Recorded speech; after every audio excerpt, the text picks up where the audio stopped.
Oke, mari kita lanjutkan. Sekarang kita membahas pada hal yang sangat penting dalam regresi, yaitu uji T. Karena ini menjadi keputusan kita dalam penelitian yang kita lakukan. Ya.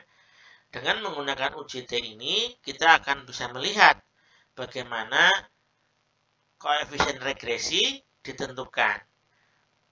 Apakah signifikan mempengaruhi variabel Y, ya, variabel X-nya mempengaruhi variabel Y atau tidak.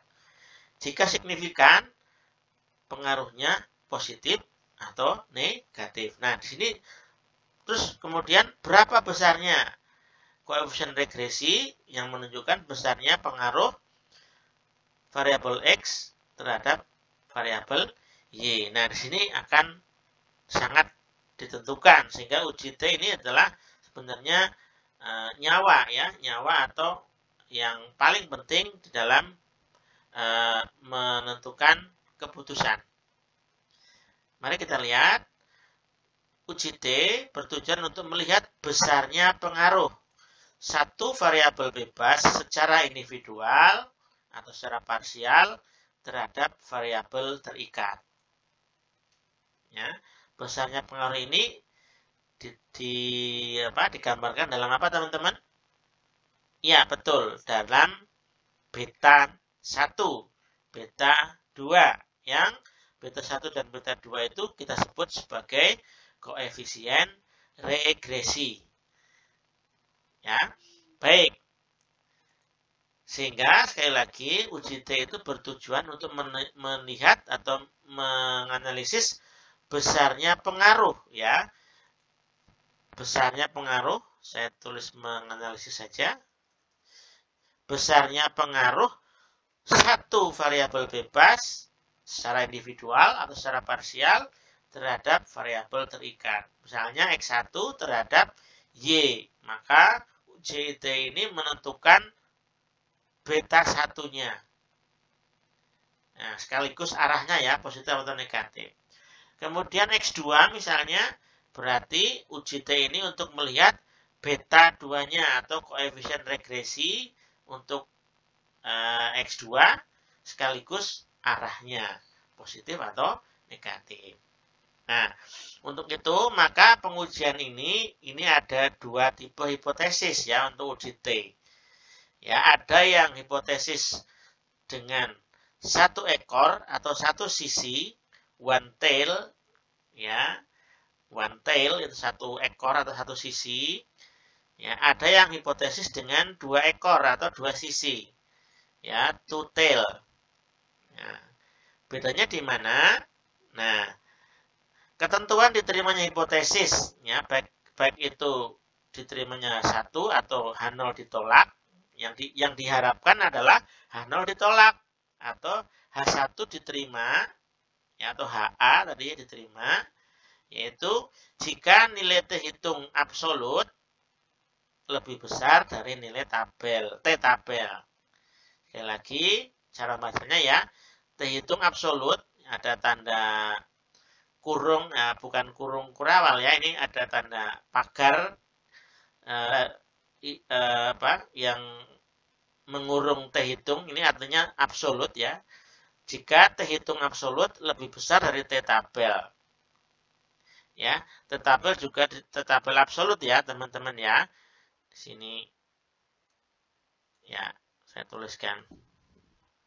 Karena nanti T tabelnya bisa bernilai di dalam tabel positif, tetapi yang dimaksud adalah sisi kiri, maka negatif begitu ya. Ya. Baik. Ini juga absolut ya.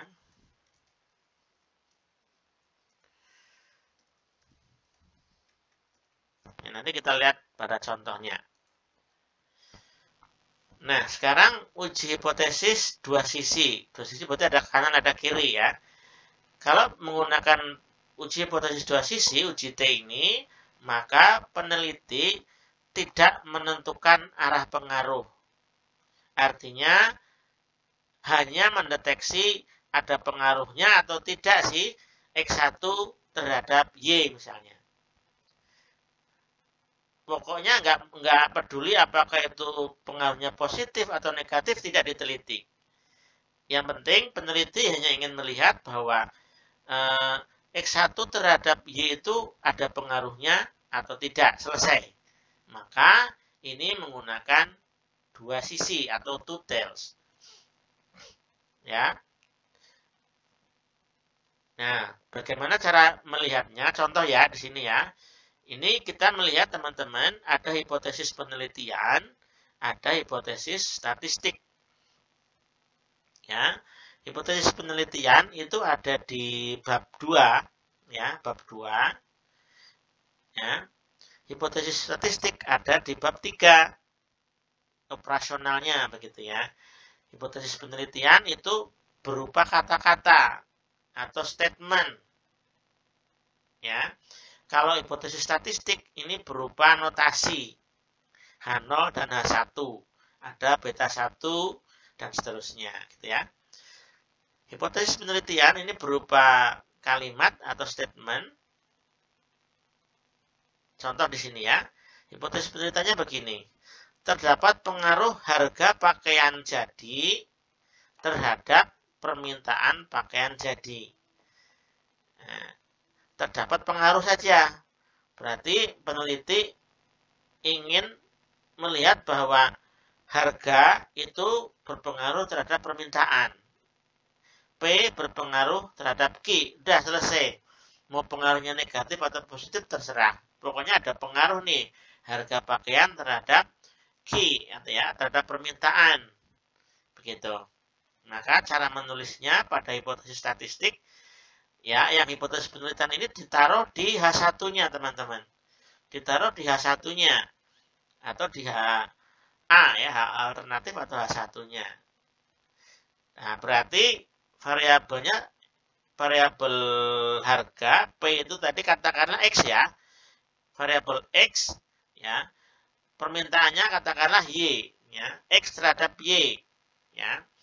Maka yang melekat pada X atau X1 tadi ya, X1 itu misalnya beta 1. Jadi beta 1 itu melekat pada X1. Berarti beta 1 adalah koefisien regresi ya. Beta 1 adalah koefisien regresinya. Yaitu menunjukkan besaran, berapa besarnya pengaruh X1 terhadap Y, harga terhadap permintaan tadi ya. Oke.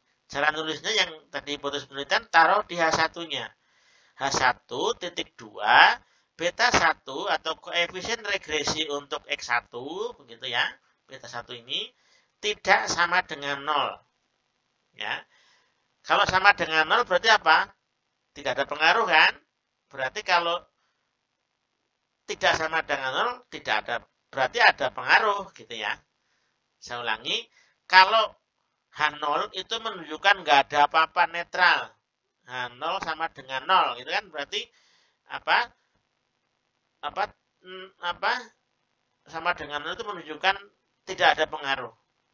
Nah, berarti yang diharapkan yang H1 toh. Yang H1 yaitu yang bukan sama dengan 0 ya, tidak sama dengan 0. Ini artinya apa? Ada atau terdapat pengaruh harga pakaian terhadap permintaan. Jadi tadi hipotesis penelitiannya tadi diterjemahkan di dalam H1-nya, hipotesis statistik. Begitu caranya. Di situ lihat beta 1 tidak sama dengan 0. Ini artinya apa? Ada pengaruh. Ya, terdapat pengaruh. Nah, berarti yang H0-nya apa? H0-nya sebaliknya. Berarti H0 berarti beta 1 ya sama dengan 0. Berarti di sini tidak terdapat pengaruh. Berarti kita nggak mengharapkan H0 kan? Yang kita harapkan yang ada pengaruhnya toh. Berarti yang kita harapkan adalah H1-nya atau menerima H1 menolak H0 gitu ya. Dalam buku-buku statistik, buku-buku ekonometrik lebih lazim istilahnya adalah reject H0. Reject H0 gitu ya. Reject H0 gitu ya. Reject H0 itu artinya ya yang ini, H1 ini terdapat pengaruh. Nah, kita lihat teman-teman di sini ada dua sisi ya. Ada tutel nih, dua sisi. Ini berarti peneliti tidak memperpusingkan apakah pengaruhnya positif atau negatif, tidak. Yang penting adakah pengaruh, gitu ya. Adakah pengaruh? Berarti ada two tail, dua sisi. Sisi kanan, sisi kiri. Di dalam tabel itu hanya ada satu angka, 2,262 misalnya ya. Itu berarti di sisi kiri juga ya negatif, minus 2,262. Sekali lagi tadi absolut ya. Yang diharapkan adalah nilai yang berada di sebelah kanannya di sisi kanan dan sebelah kirinya di sisi kiri ini, di sebelah kiri T tabelnya ini. Ya, sebelah kiri. Makanya nilainya absolut sehingga tidak membingungkan. Ya, jadi misalnya yang diharapkan adalah yang mana? H0 ditolak atau diterima?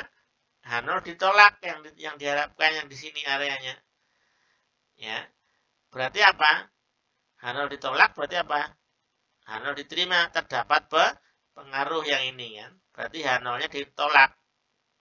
Nah, H0 ditolak di area yang sebelah kanan dari T tabel sisi kanan atau di sebelah kiri dari T tabel sisi kiri atau yang negatif.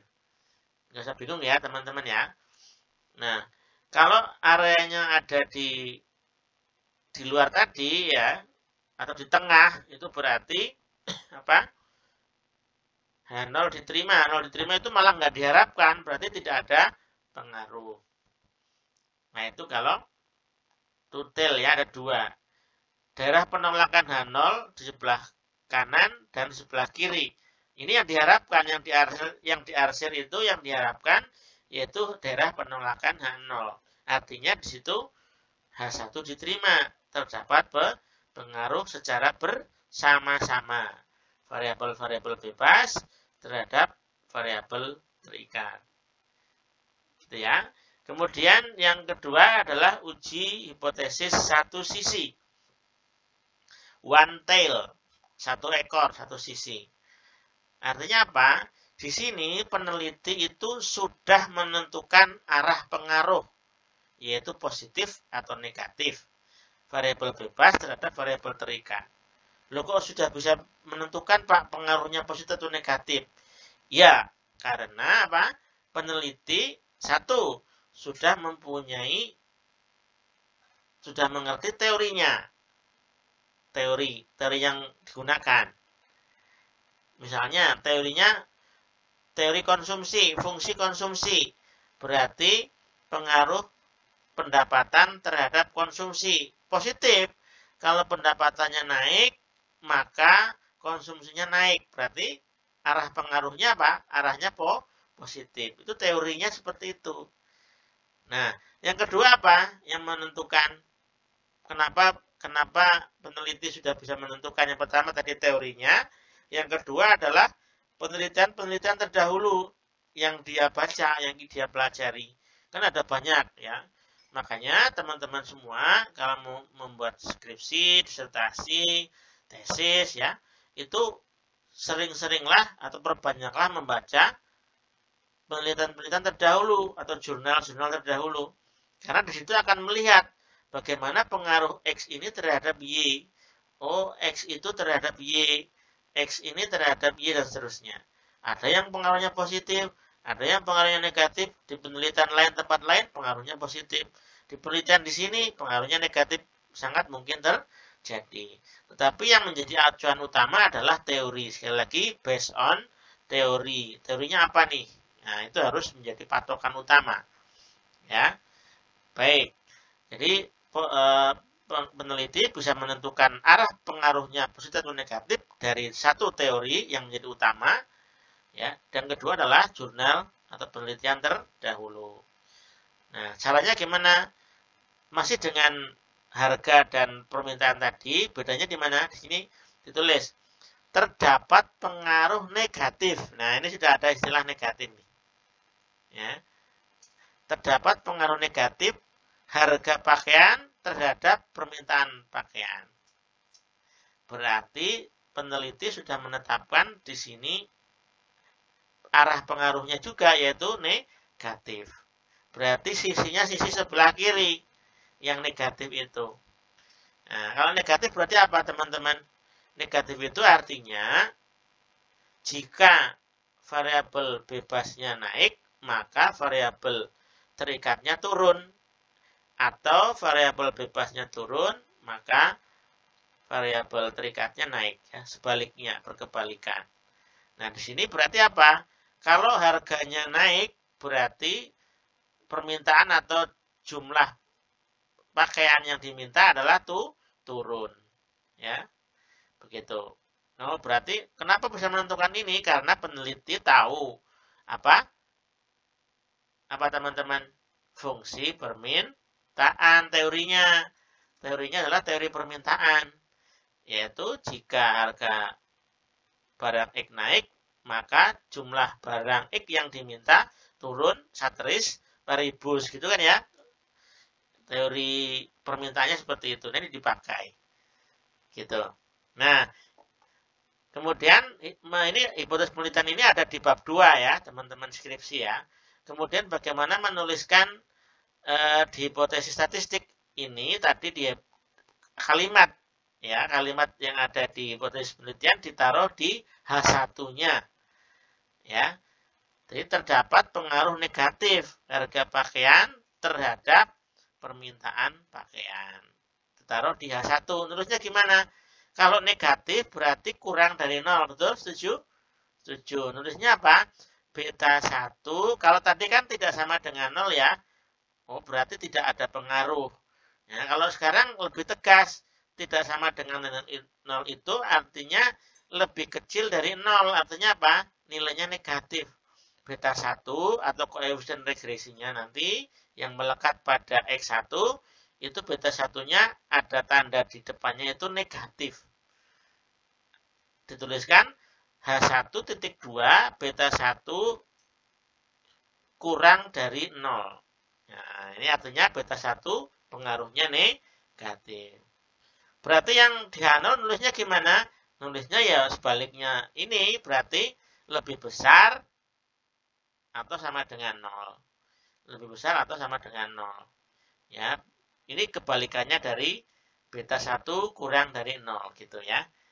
Nah, berarti apa? Ternyata misalnya nanti kan yang diharapkan arahnya negatif ya, beta 1 kurang dari 0. Ternyata nanti dalam regresi itu positif. Ternyata misalnya minus 0 minus berapa ya? Misalnya minus 6x1 gitu ya. Minus 6x1 gitu kan. Di sebelah kanan tuh.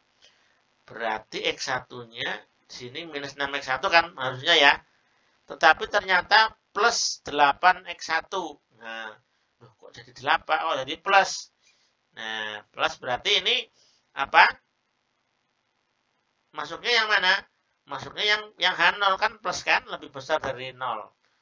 Plus 8. Plus. Nah, berarti ini tidak sesuai.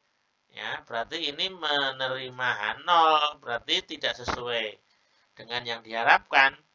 Berarti apa? Tidak berpengaruh negatif. Tetapi berpengaruh apa? Positif. Gitu ya, tidak diharapkan pokoknya. Nah, gitu ya teman-teman ya. Nah, di sini kita lihat pengujian satu sisi. One side atau one tail. Satu sisi nih. Berarti kalau sudah menentukan, oh pengaruhnya negatif, berarti satu sisi sebelah kiri ini sini ya. Nah, kiri di sini negatif. Ya, di sini ya. Ini beta 1 kurang dari 0 gitu. Beta 1 kurang dari 0. Kita melihat sebelah sana ya, sisi kiri ya. Nah, ini yang kiri ini. Gambar ini sesuai dengan statement hipotesis statistik yang ini. Nah, ini beta 1, ini ya mu ini ya. Mu-nya beta 1 kurang dari 0. Nah, kurang dari 0. Kemudian beta apa namanya?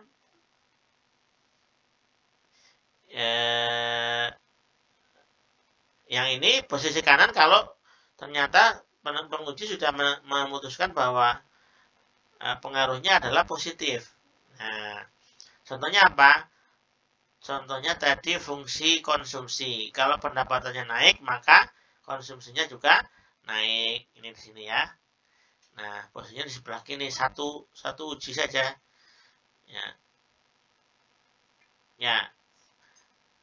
Nah, kemudian kalau ini dua sisi ini yang tadi ya. Dua sisi ada kiri, ada kanan. Ya, gambar yang ini tadi ya, kiri dan kanan nih. Ini kalau tidak peneliti mengabaikan mau positif mau negatif terserah, itu berarti kayak gini dua sisi. Gambar ini two side atau two tail. Tapi kalau sudah memastikan hubungannya positif untuk fungsi permintaan P dengan Q positif negatif ya, harga naik maka Q-nya turun kan. Itu untuk fungsi permintaan yang ini. Contoh yang kiri, satu sisi yang belah kiri. Yang satu sisi sebelah kanan contohnya fungsi konsumsi, yaitu jika pendapatannya naik maka konsumsinya naik. Ini sebelah kanan nih ya. Yang contohnya yang sebelah sini kanan. Nah, note ya, jika yang digunakan adalah uji dua sisi ya kanan kiri ya, maka alfa 0,05-nya dibagi 2, yaitu digunakan alfa per 2. Berarti berapa? 0,05 bagi 2. 0,025. Ini nilai kritisnya. Kalau uji dua sisi, berarti sini 0,025, yang sini 0,0, ini alfa 0,025, di sini alfa 0,025 ya, di sini ya. Nah, jika yang digunakan uji hipotesis satu sisi, maka yang digunakan tetap 0,05, sisi kanan 0,05. Sisi kiri ini tetap alfa 0,05. Kalau di sini ini dibagi 2, kanannya 0,05 bagi 2, di sini 0,05 dibagi 2 yang kiri. Lihat catatannya teman-teman ya. Ini untuk menentukan berapa T tabel dan T hitungnya ya, untuk melihat T tabelnya berapa. Ya. Ini nilai T hitung diperoleh dengan menggunakan rumus ini.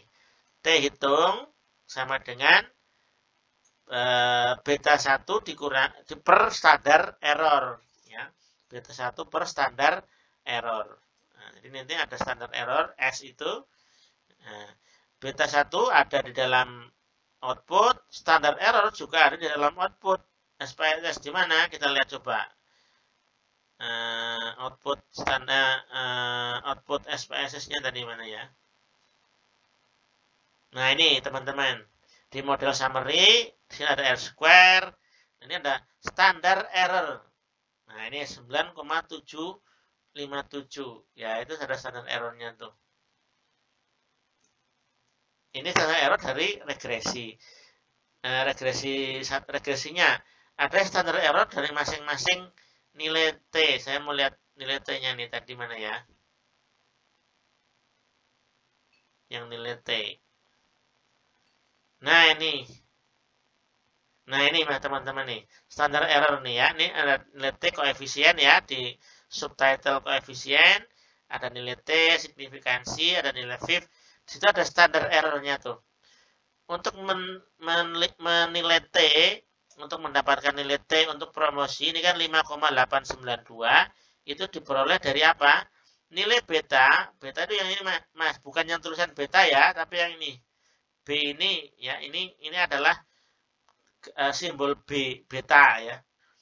2,342 dibagi standar error dibagi 0,398 akan ketemu 5,892. Silakan dicari. 2,342 koefisien regresinya dibagi standar error 0,398 akan ketemu 5,892.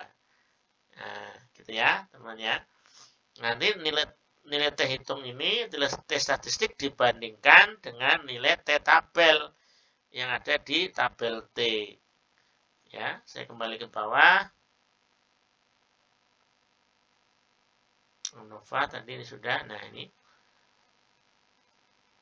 ya, cara menghitung T hitung tadi. koefisien regresinya dibagi dengan standar errornya tadi sudah ya. Ada semua di sana di output ya. Ya. Ya, saya kira ini keterangan yang tadi, ya, positif negatif. Jika yang digunakan adalah hipotesis dua sisi, maka alfa 0,05 harus dibagi 2 sehingga menjadi 0,025.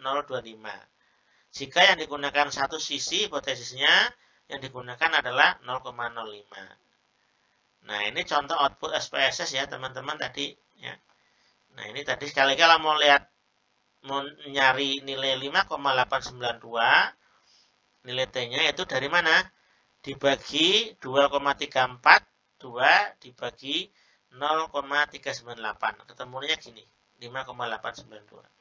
T hitung atau T statistik atau T stat gitu ya. Nah, ini mari kita lihat nilai T-nya 5,892 dengan nilai p-value-nya atau tingkat signifikansinya sebesar 0,00. Nah, signifikannya berapa ini? Nah, ini 0,00. Kalau 0,00 gini, ini artinya apa? T hitung ini 4, jangan yang konstan, yang ini aja. Yang promosi ya. Signifikansinya atau p-value-nya 0,000 itu arti signifikan. Artinya T hitungnya 5,892 ini pasti lebih besar daripada T tabel. Berarti di sini gambarnya. Tutil, nah ini sebelah kanan. Ya, ini T tabel. Yang mana gambarnya tadi ya? Nah, ini T tabel. Tadi berapa tuh? T hitungnya itu lebih sebelah kanan ya. Lebih besar dari T tabel. Itu berarti signifikan. Atau p-value-nya kurang dari 0,05 dari 0,000 gitu ya. Itu posisinya di situ teman-teman. Nah, ini ya. Demikian juga yang ini outlet. Ini p-value-nya atau signifikansinya di bawah 0,05 ya atau signifikan nih ya. Nah, itu berarti apa? T hitung ya itu di sebelah kanan atau lebih besar dari T tabel. 5,297 itu lebih besar dari T tabelnya. Misalnya T tabel sekian ya.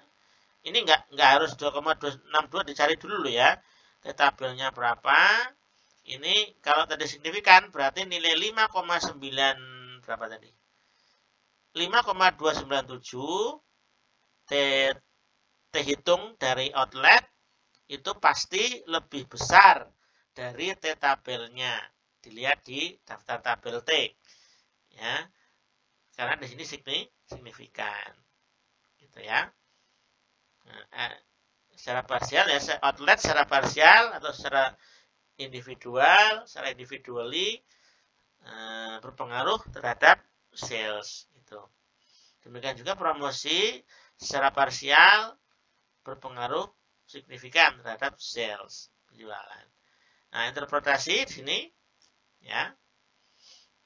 Misalnya persamaan regresinya tadi kita tuangkan di sini ya, teman-teman.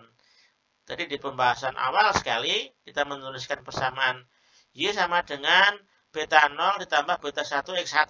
Masih ingat ya? Beta 0 itu adalah konstan. Nah, ini konstannya di sini nih, teman-teman.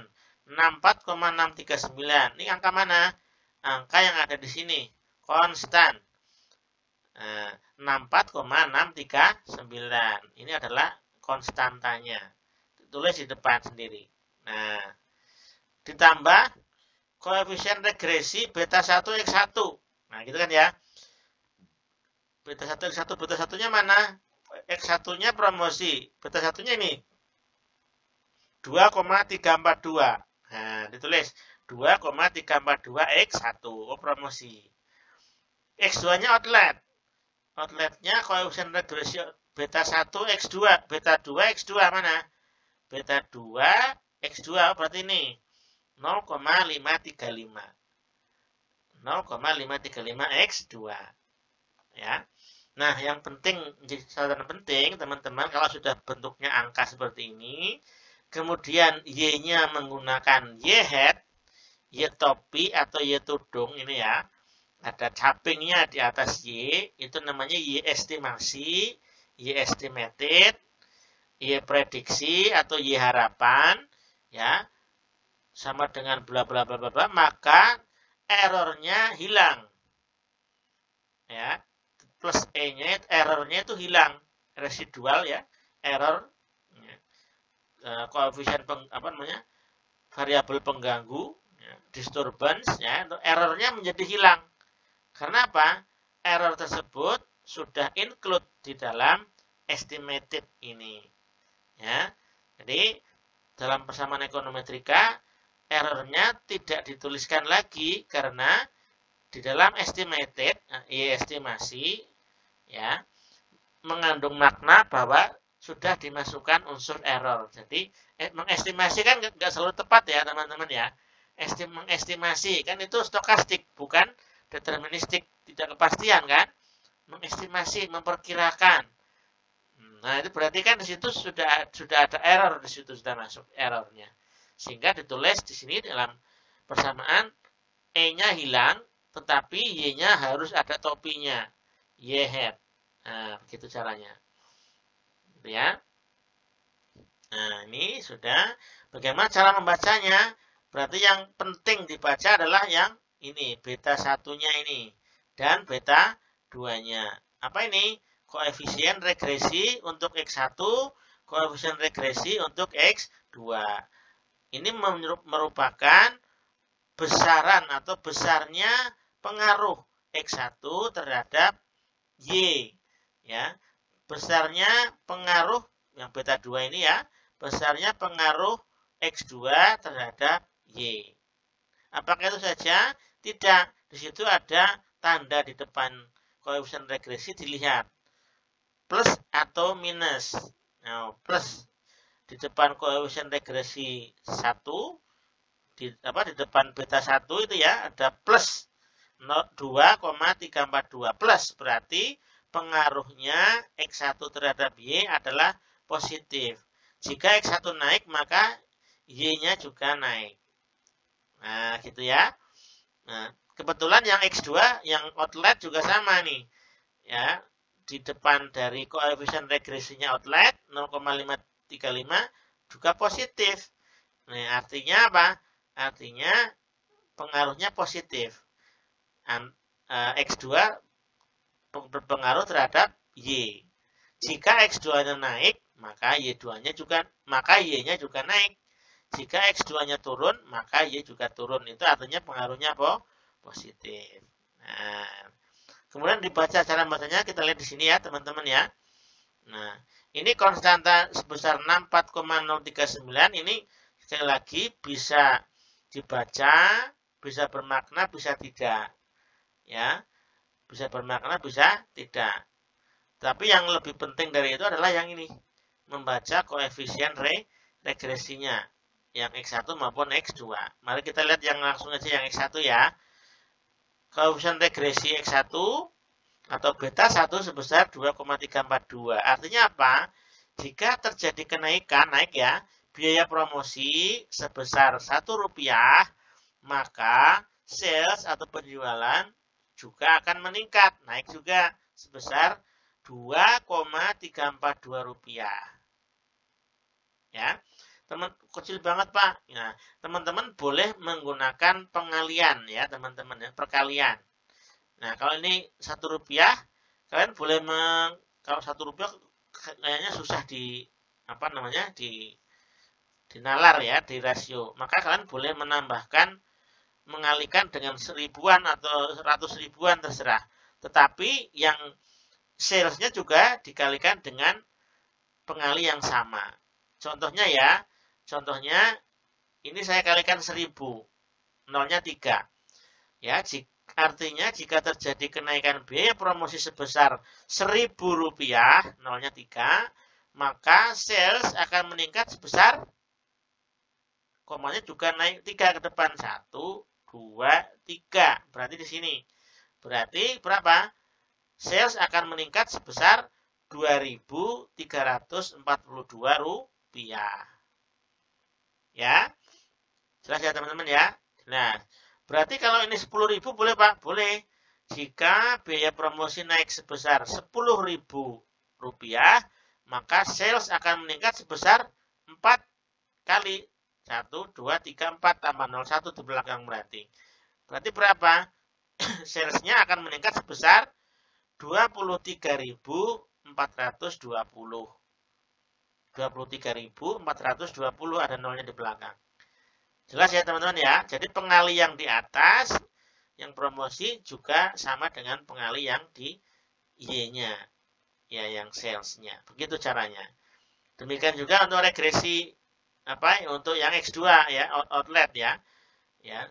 0,535 artinya apa? Jika terjadi kenaikan luas outlet sebesar 1 meter persegi, maka sales akan meningkat sebesar 0,535 rupiah. Wah, susah Pak itu. Ya udah dikalikan 100.000 boleh ya, atau 1.000 supaya ini tidak jadi 0,5 rupiah kan susah ya. Menjadi ribuan atau ratus ribuan boleh. Asal yang outlet dikalikan pengalian yang sama dengan pengali yang untuk sales gitu. Oke, saya kira itu teman-teman semuanya berkaitan dengan regresi, uji asumsi klasik, dan uji statistik. Baik, saya akhiri. Terima kasih. Mohon maaf atas segala kekurangan. Wassalamualaikum warahmatullahi wabarakatuh.